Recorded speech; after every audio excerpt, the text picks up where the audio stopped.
हम 2-3 मिनट के लिए, तो जिसको पकड़ेंगे छोड़ देंगे फिर। तो शुरू कर। कृषि आज पाठ कौन सा है? तीसरा है ना? चलो ठीक है, ध्यान दो। कृषि में कई प्रकार के कृषि का नाम बताया गया था।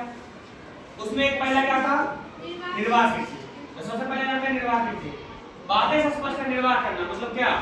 जीवन का निर्वाह, जीवन कैसे चलेगा, कौन प्रकार का कृषि कार्य करे जिससे क्या हो? जीवन का निर्वाह हो। अब ध्यान दो, इस प्रकार की कृषि में कृषक मतलब किसान क्या करता है? परिवार की आवश्यकताओं को पूरा करने के लिए खेती करता है ना? पूरा करने के लिए क्या की जाती है? खेती की जाती है। पारंपरिक रूप से कम उपज प्राप्त करने के लिए निम्न स्तरीय प्रौद्योगिकी और पारिवारिक श्रम का उपयोग किया जाता है। मतलब क्या? जितना अधिक से अधिक हो क्या सके, मेहनत हो सके। और निम्न स्तरीय मतलब क्या?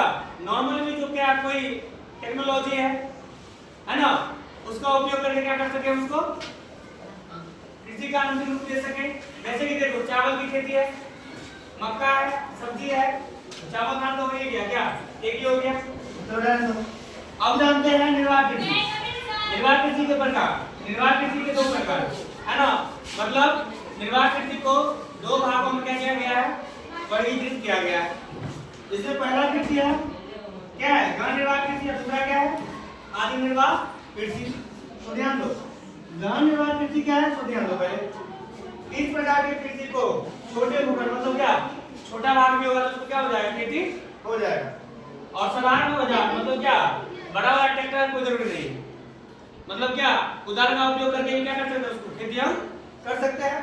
और अधिक समय मतलब क्या? अधिक मेहनत से खेती की जाती है, जैसे गेहूं, मक्का, चावल इत्यादि। वैसे अगर बड़े स्तर पे इसका खेती करेंगे तो क्या होगा? बड़ा प्रौद्योगिकी का यूज करना पड़ेगा, जैसे ट्रैक्टर का यूज करना पड़ेगा। लेकिन यह खेती क्या है? छोटे भागों में भी जैसे तैसे हो जाता है। चलो आगे ध्यान दो, आधुनिक निर्वाह कृषि क्या है? इस प्रकार की कृषि में स्थानांतरित कृषि और चरणवासी पशुचारण क्या है? शामिल है। स्थानांतरित मतलब क्या हो गया बताओ? ध्यान दो, सुन लेगा ठीक है। अमेज़न बेसिन के सघन वन क्षेत्रों, उष्णकटिबंधीय अफ्रीका, दक्षिण पूर्व एशिया, उत्तर पूर्वी भारत के भागों में क्या है? कृषि क्या है? प्रचलित है। ध्यान रखना, इसमें जो है इसमें जो कृषि की जाती है वो फसल का नाम है मक्का, रतालू, आलू और कसावा। ठीक है, कसावा को साबूदाना भी कहा जाता है। और साबूदाना जो खाते हैं साबूदाना, उसका खेती की जाती है। और स्थानांतरित कृषि को क्या कहा जाता है मालूम है ना? कर्तन और दान भी कहा जाता है। यहाँ पे लिखिए है, स्थानांतरित कृषि को क्या कहा जाता है? कर्तन और दान। ध्यान रखना। चलो ध्यान दो, चरणवासी पशुचारण क्या है? देखता होगा किसान क्या करता है मालूम है? बहुत सारे जानवर को क्या जाता है? साथ में ले जाता है, चराता है, उसी साथ अपना जीवन बर्बाद करते रहता है। करता है ना?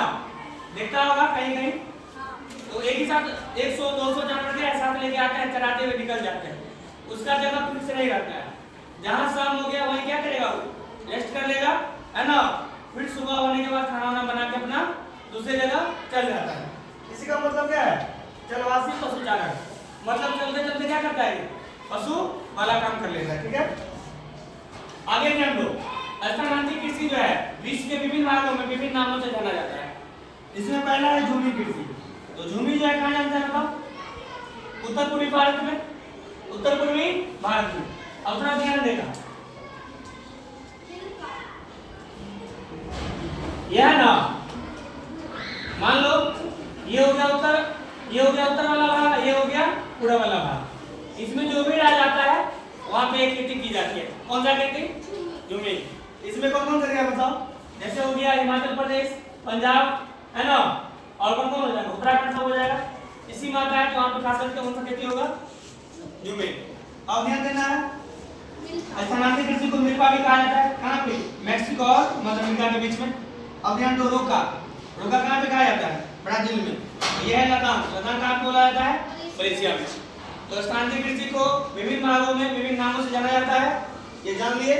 चलो रहने दो, और कुछ छोटा, चलो वही गया।